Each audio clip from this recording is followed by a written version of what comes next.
일행분은 언제쯤 도착하실까요? 글쎄요, 이미 올 시간이 지났는데. 예약 시간이 지났기 때문에 일단 저희 쪽에서는 준비된 식사를 먼저 내드려야 할 것 같아요. 알겠어요. 어쩔 수 없죠. 반대쪽에 사람이 아무도 오지 않았지만 6명분의 식사가 테이블 위에 가득 차려졌어요. 고기는 저희가 알아서 올릴게요. 너도 남자친구한테 전화 좀 해봐. 아직 멀었대? 몰라. 아까부터 전화도 안 받아. 상대방 식구들이 식당에 도착한 건 그로부터 20분이 더 지나서였어요. 뭐야, 오빠 이렇게 늦으면 어떡해. 예약은 1시에 했는데 벌써 1시 반이 넘었잖아. 미안. 준비를 하다 보니 시간이 좀 많이 걸렸어. 어머님, 아버님 죄송해요. 저희 부모님이 약간 느긋한 성격이세요. 오늘 이야기 속의 주인공은 60세 김 씨와 그녀의 딸 그리고 예비 사돈에 대한 사연입니다. 김 씨는 상견례 자리에서 이런 일을 겪을 줄은 꿈에도 몰랐어요. 세상에 뭐 이딴 인간들이 다 있나 싶었습니다. 지금까지 살면서 정말 많은 사람들을 만나봤지만 이 정도로 온 식구들이 기본적인 예의가 없는 건 처음이었죠. 화가 잔뜩 난 딸이 들어오는 남자친구에게 왜 이렇게 늦었냐고 따져묻자 대수롭지 않다는 듯 준비가 늦어져서 늦었다는 말을 했어요. 말로는 미안하다는 소리를 했지만 전혀 미안한 기색이 아니었고 뒤이어 들어오는 그 집안 부모들도 전혀 문제라는 생각이 없어 보였죠. 첫인상만으로 상대방 식구들이 어떤 인간들인지 알 것 같았어요. 기본적인 시간 개념이 없고 상대방을 배려하지 않는 굉장히 무례한 사람들이었습니다. 이런 일이 그들의 인생에 있어서 첫 번째 실수가 아니었을 것이고 미안해하지 않는 그 태도에서 앞으로도 바뀌지 않을 것 같았죠. 김 씨 부부와 딸까지 무시하는 태도를 보며 이 결혼이 심각하게 걱정되었어요. 귀한 딸을 이런 집안에 시집 보낼 수는 없었습니다. 김 씨에게는 딸이 하나 있었어요. 외동딸이기도 하고 어릴 때부터 워낙 예쁘고 똑똑하다고 소문이 나서 남주기에 아까웠어요. 부모의 사랑을 아낌없이 받은 건 물론이고 좋은 대학 나와 좋은 직장 들어가서 지금까지 착실하게 돈도 모으며 살았죠. 주변에서는 김 씨의 딸과 중매를 서고 싶다는 사람들로 줄을 섰습니다. 하지만 남자 보는 눈은 없었는지 정말 해도 너무하다 싶더라고요. 엄마, 나 결혼하려고. 김 씨의 딸이 31살이 되었을 때 결혼을 하고 싶다는 말을 꺼냈어요. 그 말을 들으니 이제서야 딸의 나이가 30이 넘었음을 다시 한번 깨닫게 되었습니다. 아직도 대학 졸업한 지 얼마 안 된 것 같고 언제까지나 품속에 자식인 줄 알았는데 결혼을 한다니 깜짝 놀랐죠. 비슷한 조건의 회사를 다니는 남자였고 2년 전에 소개를 받아 친하게 지내다가 실제 연애를 하게 된 건 1년이 조금 넘는다고 말했어요. 섭섭한 마음도 있었지만 딸이 행복한 가정을 이루고 예쁜 손주를 낳는 모습을 보고 싶었습니다. 이야기를 좀 더 자세히 나누어 보니 제대로 된 청혼을 받은 지 아직 일주일밖에 되지 않았고 언제쯤 서로의 부모님께 인사할 계획도 정하기 전이었죠.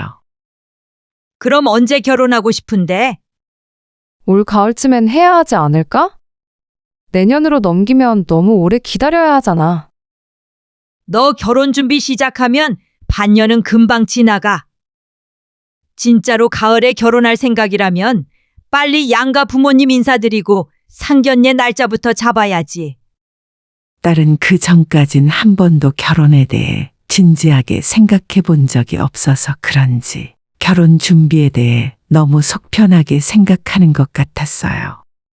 처음 결혼하겠다는 말을 들었을 때가 2월이었고 딸은 가을쯤엔 결혼을 하고 싶다 말했기 때문에 김 씨는 마음이 급해지기 시작했죠. 일단 남자친구부터 우리 집에 빨리 데려오고 그쪽 집에도 인사 언제 하러 갈 건지 바로 정해. 그리고 그날 바로 상견례 날짜부터 정하자 하고, 알겠지? 알았어. 엄마가 왜 이렇게 급하게 난리야. 누가 보면 엄마가 결혼하는 줄 알겠네. 속 편한 소리 하고 있다. 결혼이 소꿉장난인 줄 알아? 준비할 게 얼마나 많은데. 딸은 평생 공부만 하고 일만 해서 그런 건지 세상 물정에는 어두웠어요. 실제로 대학 들어가기 전에는 연애도 한 번 하지 않았고 그 이후로도 남자친구를 몇 번 만났던 적이 없었습니다. 김 씨 역시 자식을 결혼시키는 건 처음이었기 때문에 생각할 것이 많았죠. 딸의 남자친구에 대해서 몇 번 이야기를 들어본 적은 있었지만 실제로 얼굴을 마주보고 만난 적은 없었어요. 그리고 얼마 후 딸이 남자친구를 집으로 데려온다 말했고 처음 예비 사위와 만난다는 기대감에 김 씨는 음식을 잔뜩 만들고 기다렸어요. 이게 다 뭐야? 오늘 누구 생일이야? 김 씨가 차린 음식들을 보고 남편도 깜짝 놀랐고 아마 명절을 제외하곤 하루에 음식을 가장 많이 만든 날이었을 거예요. 첫인상부터 잘 보이고 싶은 마음도 있었고 앞으로 딸과 결혼하면 조금이라도 잘해주었으면 하는 마음도 있었습니다. 6시에 집으로 오기로 약속이 되어 있었는데 약속 시간이 다 되도록 딸의 남자친구는 아무런 연락이 없었죠. 혹시 집을 못 찾는 거 아니야? 너가 전화라도 좀 해봐. 원래 이 사람 운전하고 있을 때는 전화 안 받아. 전화 받으면 정신 없다고 해서. 주소 제대로 찍어줬고 데이트할 때 우리 집 앞까지 태워준 적도 있으니까 길을 못 찾는 건 아닐 거야. 그럼 차가 막혀서 늦나 보네. 원래 종종 늦을 때도 있어. 어딜 가든 요즘은 차가 막히잖아. 그렇긴 하지. 주말 저녁이기도 해서 차가 막힐 거라는 건 예상할 수 있었지만 그래도 처음 얼굴을 보는 자리인데 사위 될 사람이 지각을 한다는 것을 이해할 수가 없었죠. 10분이 넘어가자 남편도 표정이 좋지 않아졌고 김 씨는 차려놨던 음식에서 전골을 다시 주방으로 가져가 뚜껑을 덮어두었습니다. 아, 왜 이렇게 늦지? 오늘은 꼭 일찍 오라고 했는데. 중간에서 딸만 발을 동동 구르며 자기 남자친구에게 전화를 걸었지만 운전 중이라 그런지 끝내 받지 않았어요. 결국 6시 25분이 되어야 아파트 주차장에 도착했다는 전화가 딸에게 걸려왔고 딸이 황급히 달려 내려갔습니다. 10분 뒤에 도착한 딸의 남자친구는 지각에도 불구하고 크게 죄송하다는 표정도 없이 생글생글 웃으며 들어오더라고요. 어머님, 아버님 처음 뵙겠습니다. 이건 별건 아닌데 빈손으로 오기 뭐해서. 그러면서 꽃다발과 양주 한 병을 김 씨에게 내밀었어요. 아마 김 씨에게 주는 선물과 남편에게 주는 선물이었겠죠. 자네는 길을 못 찾아서 이렇게 늦었나? 남편은 아직도 표정이 풀리지 않아서 불만이 가득한 목소리로 물었지만 여전히 예비 사위의 웃는 얼굴은 바뀌지 않았습니다. 순환도로가 너무 막히더라고요. 이럴 줄 알았으면 다른 길로 오는 건데. 어머님 음식 냄새가 너무 좋아요. 뭘 이렇게 많이 준비를 하셨어요? 은근슬쩍 식사 이야기로 화제를 전환했고 김 씨도 일단 밥부터 먹여야 한다는 생각으로 주방으로 치워뒀던 음식을 다시 가져와 차렸습니다. 그렇게 약간의 어색한 분위기에서 식사가 시작되었고 김 씨와 남편은 간단한 몇 가지의 질문만 했을 뿐 별다른 이야기는 많이 하지 않았어요. 하지만 딸이 너무 좋아하는 것 같았고 그 남자 역시 김 씨의 딸을 아끼고 좋아해 주는 것 같아 그거면 되었다 싶었죠. 당신이 보기엔 어때? 우리 딸이 좋다고 하면 결혼시켜야지. 대학도 좋은 대학 나왔고 직장도 괜찮으니까 거절할 이유가 있나? 그날 저녁 남편은 김 씨에게 어떻게 생각하냐 물었지만 김 씨는 늦게 온 것 빼고는 특별히 흠잡을 곳을 찾지 못했습니다. 성격도 서글서글 좋게 보였고 다른 조건들은 크게 빠지는 부분이 없는 데다 일단 딸이 너무 좋아하고 있으니 반대할 이유는 하나도 없었습니다. 처음 인사하러 오는데 30분이나 늦는 건 생각이 있는 거야, 없는 거야? 그래도 당신 선물도 사오고 나한테 꽃도 사오는 것 봐. 잘 보이고 싶어서 그런 건데 한번 실수한 건 넘어가요. 남편은 평생을 공직에서 일을 해서 그런지 평소에도 시간 약속을 굉장히 중요하게 생각했어요. 마음에 안 드는 부분이 있는 건 김 씨도 똑같았지만 고작 이런 이유로 딸의 혼사를 막을 수는 없는 노릇이었습니다. 가만 생각해 보니 제대로 된 사과를 받은 적이 없다는 걸 깨달았지만 이미 지나간 일이니 김 씨도 잊고 넘어가기로 했죠. 얼마 후 딸도 남자친구의 부모님을 만나 인사를 드렸고 다행히 그쪽에서도 너무 마음에 들어 하시면서 최대한 빠르게 상견례 날짜도 잡고 그 자리에서 아예 결혼식 날짜까지 정하자는 말을 들었습니다.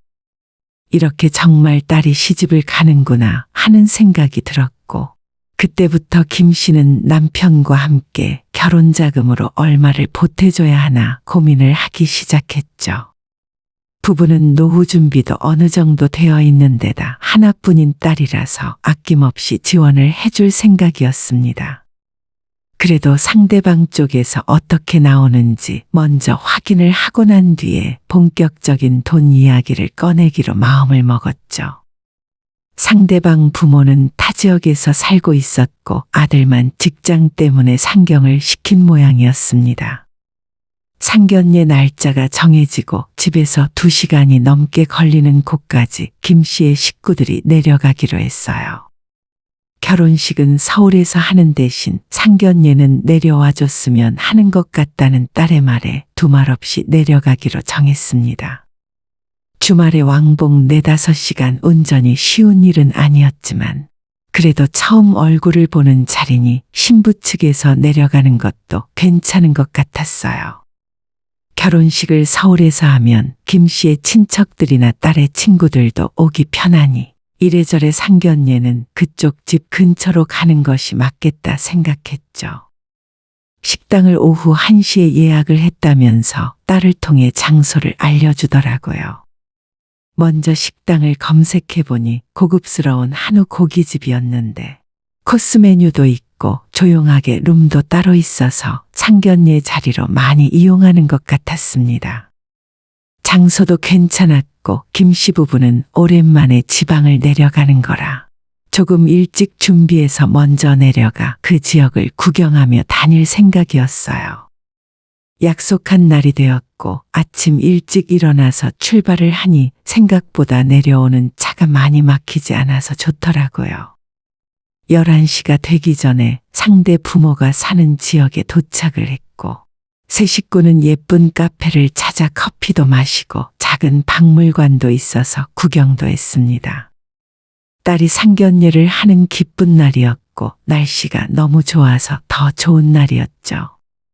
1시에 식당이 예약되어 있어서 12시 40분쯤 식당에 미리 도착을 했더니 룸을 비워두었다며 안내를 해주더라고요. 역시나 너무 일찍 도착을 해서 그런지 상대방 식구들은 아직 오지 않았고 김 씨 부부와 딸만 먼저 자리에 앉아 물만 마시고 있었어요. 내 결혼식도 아닌데 왜 이렇게 긴장이 되는지. 당신 물 그만 마셔. 이따가 화장실 가고 싶어지겠네. 맞아, 엄마는 긴장 좀 그만해. 식당에 도착하기 전까지는 그저 즐거운 마음이었는데 막상 자리를 안내받고 상대방을 기다리고 있었더니 심장이 쿵쿵 뛰고 입이 바짝 말랐어요. 무슨 이야기를 해야 하나 상대방이 김 씨 부부의 모습을 어떻게 판단을 할지 고민과 걱정도 많이 되었죠. 어젯밤부터 잠도 제대로 이루지 못하고 뭘 입고 가야 할지 가방은 어떤 걸 들고 가야 너무 튀지 않고 격이 없게 보이지도 않을까 고심했습니다. 그렇게 만반의 준비를 하고 일찌감치 도착해 자리에 앉아 있었는데 시간이 지나 약속했던 1시가 다 되어도 상대방 가족들은 아무도 오지 않았어요.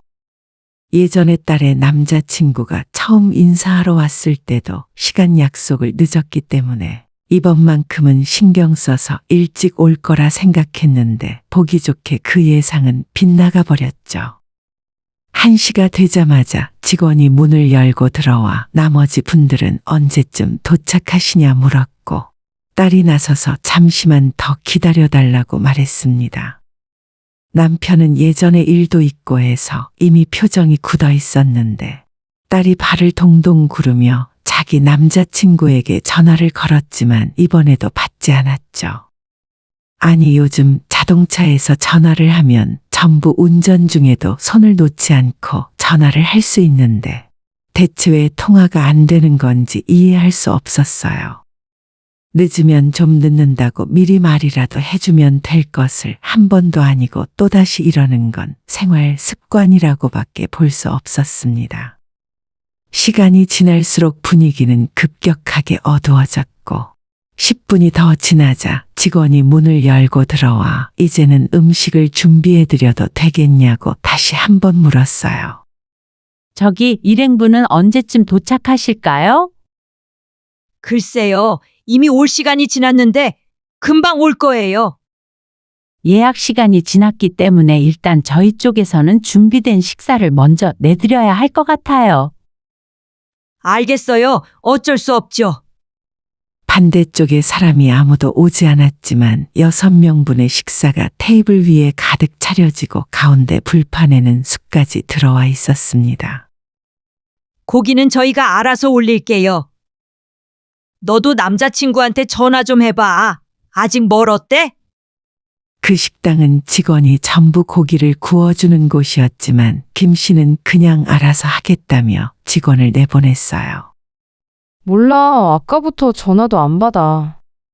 아무리 딸에게 이야기를 해봐야 소용이 없었고 김 씨의 식구들은 차려진 음식들 앞에서 3명 모두 인상만 잔뜩 쓰고 있었습니다. 이미 상견례고 뭐고 기분이 너무 상해서 제대로 진행할 수가 없었죠. 상대방 식구들이 식당에 도착한 건 그로부터 20분이 더 지나서였어요. 뭐야, 오빠 이렇게 늦으면 어떡해. 예약은 1시에 했는데 벌써 1시 반이 넘었잖아. 미안. 준비를 하다 보니 시간이 좀 많이 걸렸어. 어머님, 아버님 죄송해요. 저희 부모님이 약간 느긋한 성격이세요. 딸의 남자친구는 처음 봤던 그날처럼 얼굴에 웃음기를 가득 담은 채 건성으로 인사를 하며 들어왔어요. 그 뒤를 이어 예비 사돈부부도 들어왔는데 모두들 얼굴에 미안한 감정이 하나도 없었습니다. 차가 엄청 막히네요. 나름대로 일찍 출발한다고 한 건데. 그 지역이 서울처럼 엄청 차가 막히는 것도 아니었고 미리 도시를 둘러본 김 씨 부부는 참 한적해서 살기 좋다고 생각할 정도였어요. 그런데도 차가 막혀 30분이나 늦었다고 하니 이걸 어떻게 받아들여야 하는 건지 모르겠더라고요. 김 씨의 식구들은 아침 일찍 일어나 2시간이 넘게 운전을 하고 내려왔어도 약속 시간 20분 전부터 기다리고 있었는데 상대방은 집에서 그리 멀지도 않은 곳을 30분이나 늦게 도착한 게 말이나 되는 소리입니까? 말문이 막혀서 김 씨도 남편도 아무런 말을 하지 않았고 상대 부모는 자리에 앉자마자 배를 누르더니 직원에게 고기를 구워달라고 했어요. 미리 식사 좀 하고 계시지? 여기 음식 맛있어요. 배고픈데 결혼 이야기도 일단 밥부터 먹고 합시다. 그러더니 상대 부모는 둘 다 식사를 하기 시작했죠. 그 태연하고 당당한 모습을 보며 김 씨는 머리가 복잡해졌습니다. 원래 이런 집안이라는 걸 잘 알겠더라고요. 중요한 자리에 지각을 하는 것도 늦으면 늦는다는 연락을 한 통 해주는 것도 전부 큰일이 아니라고 생각하는 것 같았어요. 이런 집에서 태어나고 자랐으니 처음 여자친구 부모에게 인사를 하는 자리에서 똑같이 30분을 늦게 오는 것도 당연한 일이었습니다. 기본적인 예의가 전혀 없는 집안이었어요. 상위에 차려있는 반찬들을 이것저것 집어먹더니 상대 부모는 다시 배를 신경질적으로 눌렀습니다. 아니, 아까 고기 구워달라고 했는데 왜 아직도 안 오는 거예요? 지금 다른 손님들이 많아서요. 잠시만 기다려 주시면 담당 직원이 올 겁니다. 우리가 1시에 예약을 한 건데 우리 먼저 해줘야지. 이쪽 분들은 서울에서 내려오셨어요. 여기 잘한다고 해서 특별하게 모셨는데 이러면 내가 뭐가 돼? 죄송합니다. 금방 구워드릴게요. 예비 사돈과 직원의 대화를 듣고 있으니 김 씨는 구역질이 올라올 정도로 기분이 좋지 않았어요. 본인들이 1시에 맞춰서 도착을 했더라면 이미 식사도 거의 끝났을 것이고 아무런 문제가 없었을 겁니다. 자기들은 30분이나 뻔뻔하게 늦으면서 식당 직원이 5분을 기다리게 했다고 몰아세우는 모습을 보니 인성조차 좋지 않아 보였죠. 어쨌든 금방 담당 직원이 찾아와 고기를 구워주면서 식사는 어찌저찌 진행이 되었지만 김 씨는 대체 뭘 먹고 있는 건지도 모를 정도로 입맛이 없었어요. 식사가 다 끝나고 상을 어느 정도 치운 뒤에 후식으로 나온 커피를 마시고 있을 때 그제서야 상대 부모는 결혼 이야기를 시작했습니다. 그나저나 가을에 결혼하려면 일단 결혼식장 예약이랑 집부터 빨리 준비를 해야겠네요. 서울에 괜찮은 예식장이 있나요? 이 동네에서 하면 저희 인맥으로 금방 예약할 수 있는데. 서울에서 결혼식을 하기로 미리 이야기가 되어서 김 시부부도 여기까지 아무 소리 하지 않고 내려왔던 거지만 금세 말이 바뀌어 버렸습니다. 은근히 자기 지역에서 결혼식을 하는 게 어떻겠냐는 말에 또다시 할 말이 없어져 버렸어요. 세상에 이렇게나 아나무인이고 뻔뻔한 인간들이 또 있나 싶었습니다. 결혼식은 서울에서 하기로 하신 거 아니었습니까? 그게 뭐가 중요해요. 이쪽에서 하면 저희 지인들도 많이 올 수 있을 텐데. 서울은 복잡하기만 하고 결혼식장 비용도 엄청 비싸더라고요. 아니, 그래도 김 씨가 뭐라고 말을 더 하려 했을 때 그때 딸이 나섰어요. 저희 일단 결혼식 이야기는 나중에 다시 할게요. 오늘은 이쯤에서 일어나시죠. 그렇게 말을 하고 딸은 김 씨와 남편을 모두 데리고 식당 밖으로 나왔습니다. 답답한 자리를 벗어나니 기분은 좋았지만 상견례 자리인데 이래도 되나 싶었어요. 딸은 빨리 차에 타고 올라가자며 재촉했고 상대방 가족들도 뒤를 따라 식당 밖으로 나왔습니다. 아니, 너 이렇게 가면 어떻게 해? 아직 결혼식에 대해서 한마디도 제대로 못했잖아. 오늘은 저희 부모님도 피곤해하셔서 나중에 다시 연락드릴게요. 딸은 이 상황에서도 최대한 예의 있게 이야기했지만 상대방 부모는 자신들이 무시당했다고 생각했는지 끝까지 목소리를 높였어요. 이렇게 다 같이 모이는 게 얼마나 힘든 일인지 몰라? 바쁜 사람들 불러놓고 너 이게 뭐 하는 짓이니? 그러게요. 저희 부모님 바쁘신 분들인데 여기까지 왜 모시고 왔나 싶어요. 이 정도 상황이 되자 김 씨도 나서지 않을 수가 없었죠. 저희 12시 40분에 식당에 와서 기다리고 있었어요. 최소한 늦으면 늦는다 말씀이라도 하셨어야죠. 차가 막힌 걸 어떻게 해요? 사람이 살다 보면 한 번쯤 늦을 수도 있는 건데 너무 뭐라고 하신다. 김 씨의 말에도 오히려 눈을 크게 뒤집어 까면서 자기들이 더 억울하다며 뻔뻔하게 우기기 시작했어요. 그동안 선우 씨가 시간 약속을 잘 안 지키는 편이라 바빠서 그런 거라고 생각했는데 어머님, 아버님을 보니 왜 그런지 알 것 같아요. 저희 이만 올라가 보겠습니다. 상대방 부모가 더 뭐라고 말하려 했지만 김 씨의 식구들은 전부 차에 올라타 버렸어요.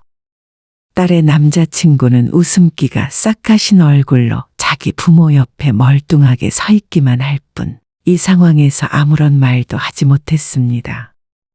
그 길로 결혼은 없던 일로 하기로 했어요. 딸에게 괜찮냐고 물어봤더니 자기가 남자 보는 눈이 없었던 것 같다며 아무런 미련도 없다고 말했습니다. 사실 예전에도 데이트할 때 5분, 10분씩 매일 늦더라고요. 그것 때문에 싸우기도 많이 싸웠었는데, 엄마 아빠한테 인사하러 올 때나 상견례 자리에서까지 이럴 줄은 진짜 몰랐어요. 오늘은 꼭 늦지 말라고 신신당부까지 했는데, 그렇게 말하는 딸의 얼굴 표정은 왠지 홀가분해 보였습니다. 얼마 후 딸은 남자친구와 완전히 헤어졌다 하고 상대 부모가 딸에게 전화를 걸어 다시 한번 내려오라고 했다는데 가볍게 무시하고 전화를 끊어버렸다고 해요. 결국 딸의 결혼은 2달간의 해프닝으로 끝나고 말았습니다. 얼마 전 퇴근하고 돌아온 딸이 파혼하길 정말 잘했다는 말을 했고 환하게 웃는 모습을 보며 잘한 결정이라 생각했어요. 앞으로 또다시 새로운 남자친구를 만나더라도 이제는 최소한 시간 약속은 잘 지키는 사람을 만나겠다고 했습니다. 이런 사소한 것 하나에 사람을 판단할 수도 있고 최소한 기본이 안 된 인간들은 거를 수 있다고 생각해요. 김 씨에겐 그저 딸이 좋은 사람을 만나 행복하기만을 바랄 뿐입니다. 오늘의 영상은 여기까지입니다. 이 글을 보신 모든 분들의 노년에 웃음과 행복만 가득하기를 기원합니다.